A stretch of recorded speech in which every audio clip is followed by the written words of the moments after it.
Hello everyone, and welcome to Great North Gardener. Building a raised garden bed is one of the most rewarding things you can do. It's not just about growing your own veggies or herbs, it's about connecting with nature and creating something you can be proud of. Now, I know what you might be thinking. Albert, building a garden bed sounds like a lot of work and probably expensive, but trust me, it doesn't have to be. We're going to walk through every step, from planning to planting, and I'll show you how to do it all on a budget. So grab yourself a cuppa and let's get started. Alright, before we grab the hammers and nails, let's talk strategy. Planning might not be the most glamorous part of gardening, but it's going to save you a bunch of headaches down the line.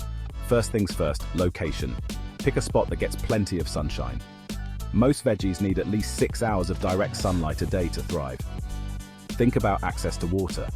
You don't want to be dragging the hose across the entire garden every time your plants are thirsty. Next up, size matters. Think about how much space you have and what you want to grow. If you're just starting out, maybe a smaller bed is a good shout. Sketch out a rough design and jot down what plants you're dreaming of growing.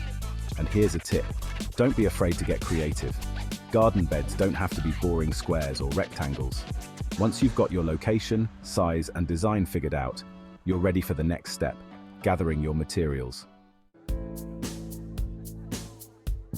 Now for the fun part, let's talk materials. And the best part, we're doing this on a budget. Forget about fancy, expensive kit. We're keeping it simple. First up, the wood. Untreated timber is usually the most budget-friendly and perfect for veggies.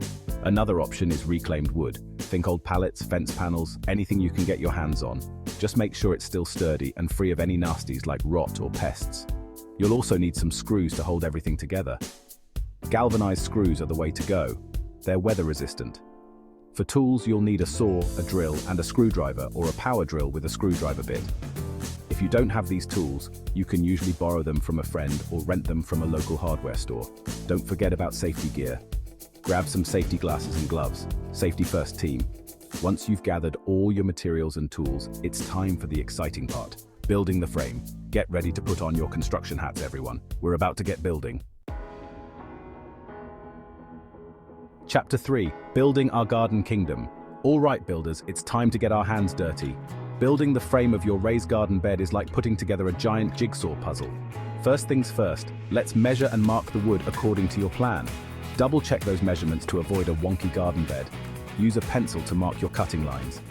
Now, for the fun part, sawing. If you're using a handsaw, take your time and keep your cuts straight. If you're lucky enough to have a power saw, even better. Just remember to follow all the safety instructions. Once you've got all your pieces cut to size, it's time to start assembling the frame. Lay out the pieces on the ground to make sure everything fits together properly. Grab your drill and make pilot holes for the screws to prevent the wood from splitting. Now for the final assembly. Line up the pieces of wood and screw them together securely. And there you have it. The frame of your very own raised garden bed is complete. Give yourself a pat on the back. Chapter 4. The dirt on soil. Get it? The frame is built, which means it's time to talk about the most important ingredient for a thriving garden. The soil. Using good quality soil is going to make a world of difference to their growth and productivity.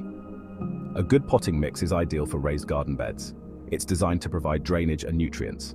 When you're filling your bed, break up any large clumps of soil and remove any stones or debris.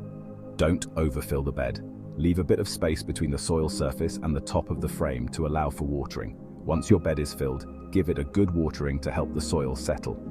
Your raised garden bed is officially ready for planting. And there you have it, folks. You've built your very own budget-friendly raised garden bed.